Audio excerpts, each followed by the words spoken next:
Unang Mga Hari, Kapitulo 8. Dinala sa templo ang Kaban ng Tipan. Ang pinuno ng Israel at ang mga pinuno ng mga lipi at ng mga angka ng Israel ay ipinatawag ni Solomon sa Jerusalem upang kunin ang Kaban ng Tipan sa Zion, ang lungsod ni David. Kaya nagpunta kay Solomon ang mga pinuno ng Israel noong kapistahan ng ikapitong buwan ng taon. Nang naroon na ang lahat, binuhat ng mga pari ang Kaban ng Tipan. Tinulungan sila ng mga Levitas pagdadala ng Kaban ng Tipan, ng tolda, at ng mga kagamitang naroroon. Hindi mabilang ang mga baka at tupang inihandog ni Haring Solomon at ng buong Israel sa harap ng Kaban ng Tipan.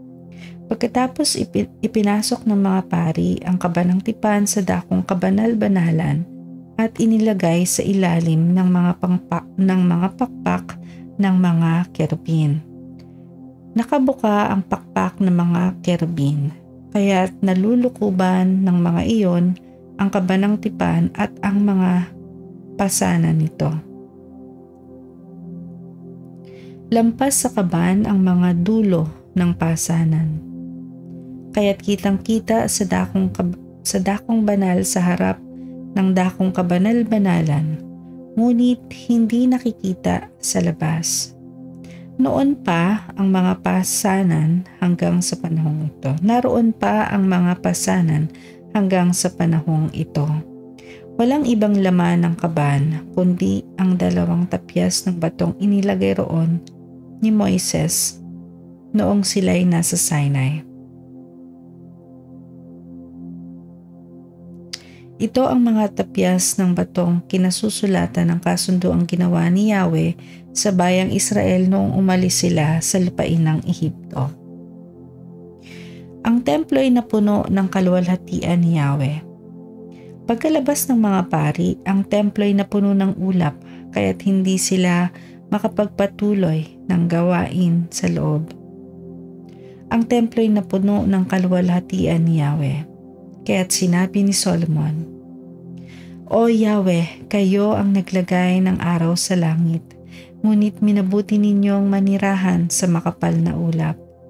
Ipinagtayo ko kayo ng isang kahanga-hangang templo, isang bahay na titirhan nyo habang panahon." Nagpuri si Solomon kay Yahweh. Pagkatapos sumarap si Solomon sa buong bayan at siya'y binasbasan, wika niya, "Purihin si Yahweh ang Diyos ng Israel. Tinupad niya ang kanyang pangako kay David na aking ama. Sinabi niya noon, mula pa nang ilabas ko sa Ehipto ang aking bayang Israel hanggang ngayon, hindi ako pumili ng alinmang lungsod sa 12 lipi upang ipagtayo ako ng templo na kung saan ay sasambahin ang aking pangalan. Ngunit pinili ko si David upang mamuno sa aking bayan. Binalak ng aking ama na ipagtayo ng templo si Yahweh, ang Diyos ng Israel. Ngunit sinabi sa kanya ni Yahweh, maganda ang balak mong magtayo ng templo para sa akin, subalit hindi ikaw ang magtatayo niyon. Ang iyong magiging anak ang siyang magtatayo ng templo para sa ikararangal ng aking pangalan. Natupad ngayon ang pangako ni Yahweh, humalili ako sa aking amang si David at naupo sa trono ng Israel gaya ng ipinangako niya. Naitayo ko na ang templo para sa ikararangal ni Yahweh, ang Diyos ng Israel. Naglaan ako roon ng lugar para sa kaban na kinalalagyan ng tipan na ibinigay ni Yahweh sa ating mga ninuno nang sila'y ilabas niya sa Ehipto. Ang panalangin ni Solomon.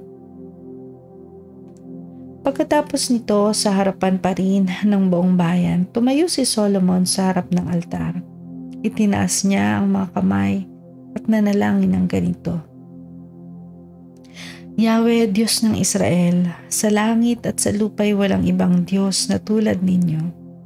Tapat kayo sa inyong mga pangako, sa inyong mga alipin, wagas ang pag-ibig na ipinadarama ninyo sa kanila habang sila'y nananatiling tapat sa inyo. Tinupad ninyo ang inyong pangako sa aking amang si David. Ang ipinangako niya ninyo noon ay tinupad ninyo ngayon. Kaya nga Yahweh, ipagpatuloy ninyong tuparin ang inyong pangako kay David na sa habang panahon ay magmumula sa kanyang angkan ang maghahari sa Israel. Kung sila'y mananatiling tapat sa inyo gaya ng ginawa niya. Pagtibayin ninyo, Diyos ng Israel, ang mga pangakong binitiwan ninyo sa aking amang si David na inyong alipin. Maaari bang manirahan sa lupa ang Diyos? Kung ang langit ang kataas-taasang langit ay di sapat na maging tahanan ninyo, ito pa kayang hamak na templo na aking itinayo. Gayunman, pakinggan ninyo ang dalangin at pagsamo ng inyong alipin. O Yahweh, aking Diyos, dinggin ninyo sa araw na ito ang panawagan ng inyong alipin. Huwag ninyong iwaglit sa inyong paningin araw-gabi ang templong ito. Yamang kayo ang may sabi na ang pangalan ninyo ay mamamalagi rito. Sa gayon, maririnig ninyo ang bawat dalangin ng inyong alipin tuwing mananalangin sa lugar na ito. Pakinggan po ninyo ang inyong lingkod at ang inyong bayang Israel tuwing kami mananalangin paharap sa lugar na ito. Pakinggan ninyo kami buhat sa inyong tahanan sa langit at patawarin ninyo kami.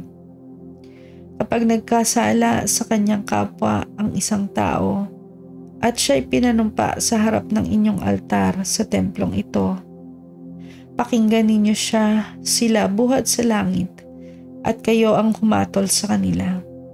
Parusahan ninyo ang nagkasala at pagpalain ninyo ang walang kasalanan.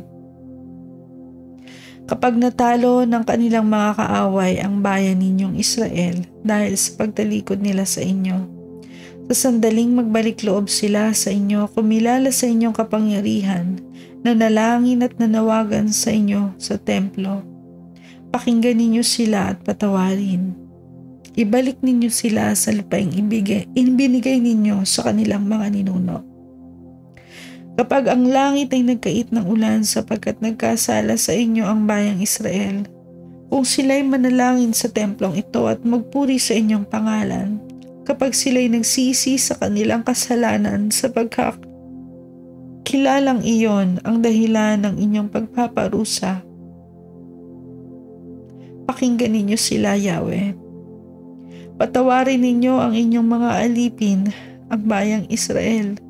Ituro ninyo sa kanila ang landas na dapat nilang lakaran. Ibuhos na ninyo ang ulan sa lupaing ibinigay ninyo sa inyong bayan.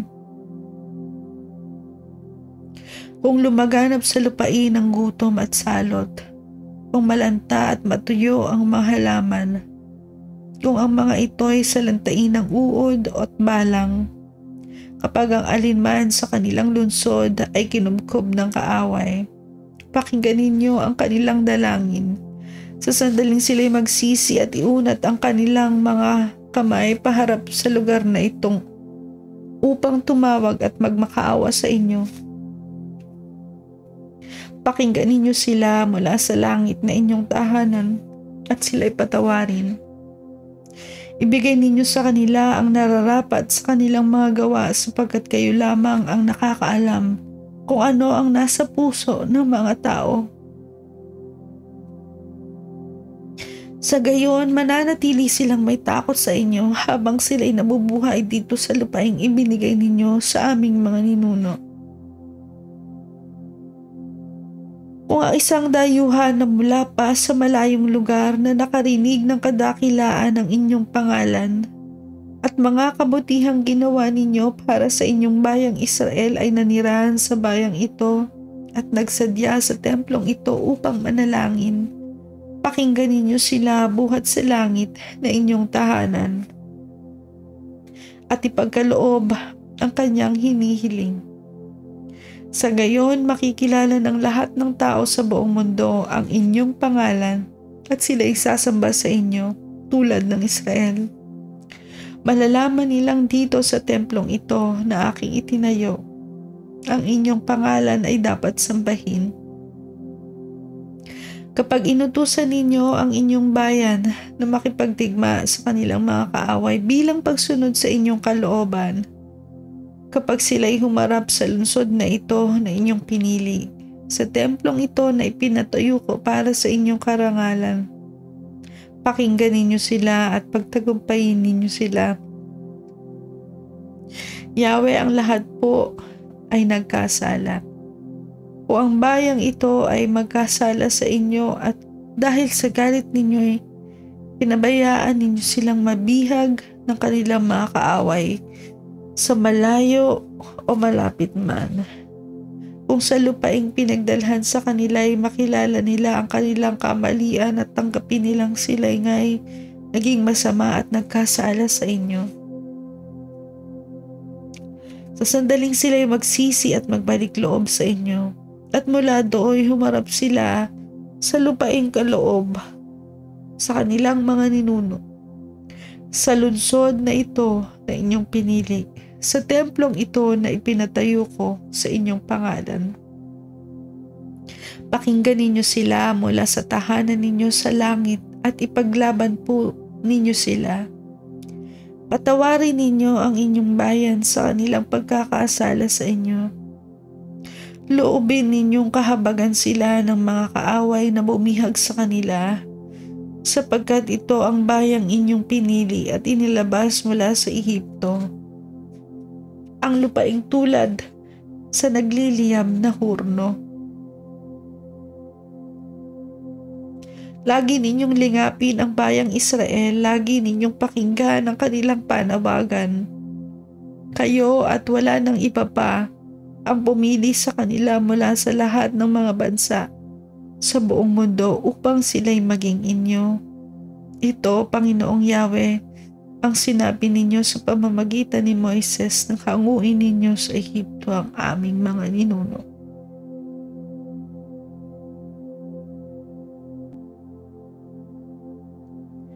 Pagbabasbas sa bayan. Nakaluhod si Solomon sa harap ng altar ni Yahweh na nakataas ang mga kamay samantalang nananalangin. Nang matapos ang kanyang pananawagan kay Yahweh, tumayo siya at sa malakas na tinig ay binasbasa ng buong Israel na nagkakatipon doon. Purihin si Yahweh, tinupad niyang lahat ang kanyang mga pangako at binigyan ng kapayapaan ang bayan niyang Israel. Sa lahat niyang mga pangako kay Moises, wala isa mang nasira. Sumaati nawang lagi si Yahweh ang ating Diyos gaya ng ginawa niya sa ating mga ninuno. Huwag nawa niya tayong pabayaan o itakwil kailanman. Tulungan nawa niya tayong maging tapat sa Kanya upang mamuhay ayon sa Kanyang kalooban. At sundin ang kanyang mga batas, tuntunin at hatol gaya ng ipinag-utos niya sa ating mga ninuno. Manatili nawa araw-gabi sa harapan ni Yahweh ang itong aking panalangin upang sa bawat araw ay pagkalooban niya ng katarungan ang kanyang alipin at ang kanyang bayang Israel ayon sa hinihingi ng pagkakataon. Sa gayon, malalaman ng lahat ng tao sa balat ng lupa na si Yahweh ay Diyos at liban sa Kanya ay wala ng iba. Manatili nga kayong tapat kay Yahweh na ating Diyos. Sundin ninyo ang Kanyang mga utos tulad ng ginagawa ninyo ngayon. Mga handog sa araw ng pagtatalaga ng templo. Sa pagtitipong ito, nag-alay si Solomon at ang buong Israel ng napakaraming handog. Nagpatay sila ng 22,000 baka at 120,000 tupa bilang handog na pinagsasaluhan. Sa gayong paraan, ginawa ni Solomon at ng buong Israel ang pagtatalaga ng templo ni Yahweh. Nang araw ding iyon, itinalaga ni Solomon ang bulwagan sa harap ng templo. Doon niya inahain ang handog na susunugin, ang mga handog na pagkaing butil at ang mga taba na handog ng handog na pinagsasaluhan. sapagkat ang altar na tanso sa harapan ng templo ay napakaliit para sa ganong karaming handog. Kaya nga't ng taong iyon natipon sa Jerusalem ang buong Israel, mula sa pasong Hamat hanggang sa batis ng Ehipto. Sa pamumuno ni Solomon, ipinagdiwang nila ang pistan mga tolda sa loob ng 7 araw. Sa 8 araw, pinauwi na ni Solomon ang mga mamamayan. Masaya silang umuwi at pinaspasan ang hari dahil sa mga pagpapalang ipinagkaloob ni Yahweh kay David na kanyang lingkod at sa kanyang bayang Israel.